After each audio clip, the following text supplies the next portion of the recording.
Hi friends, welcome to my channel. ఈరోజు video ఏంటంటే tomato పచ్చిమిర్చి కలిపి జంతికలు అయితే చేస్తున్నాను.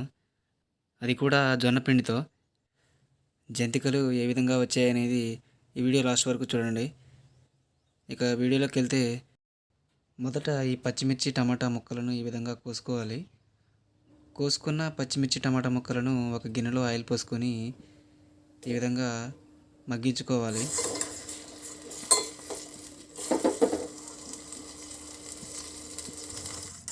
ఈ విధంగా టమోటా పచ్చిమిర్చి మగ్గిన తర్వాత దీనిని పూర్తిగా చల్లారనివ్వాలి. పూర్తిగా చల్లారిన తర్వాత మిక్సీ గిన్నెలో వేసుకొని మెత్తగా గ్రైండ్ చేసుకోవాలి.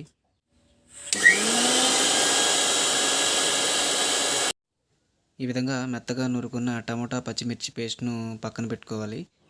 ఇప్పుడు ఒక ప్లేట్ తీసుకొని ఆ ప్లేట్లో కప్పున్నర జొన్నపిండి వేసుకోవాలి.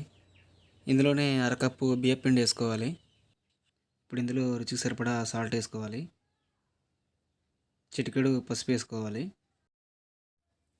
సరిపడా కారం వేసుకోవాలి. ఇప్పుడు వీటన్నిటిని ఈవెన్గా మిక్స్ చేసుకోవాలి.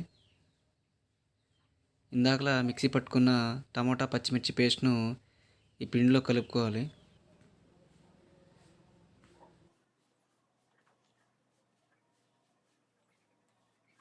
పూర్తిగా కలిసే విధంగా మొత్తం ఈ విధంగా నీళ్లు పోసుకుంటూ కలుపుకోవాలి. మరీ పలచగా కాకుండా మరీ గట్టిగా కాకుండా కలుపుకోవాలి పిండిని.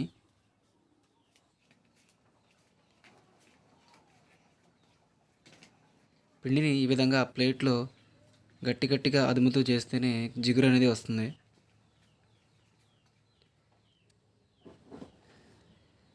ఫైనల్గా పిండి అయితే ఈ విధంగా రెడీ చేసుకొని జంతికల గిన్నెలో వేసుకోవాలి.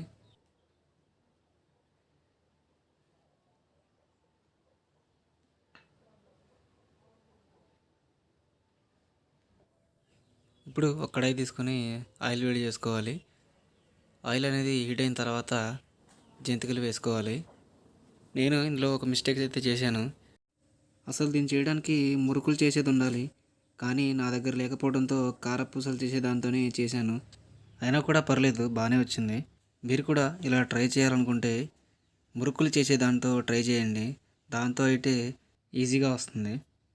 ఈ కారపూస ఈ విధంగా గోల్డెన్ బ్రౌన్ కలర్ వచ్చే వరకు వేయించుకోండి.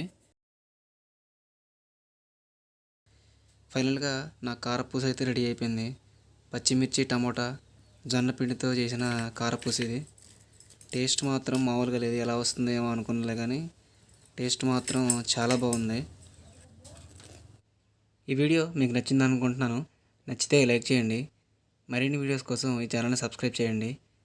Thank you for watching. Bye bye.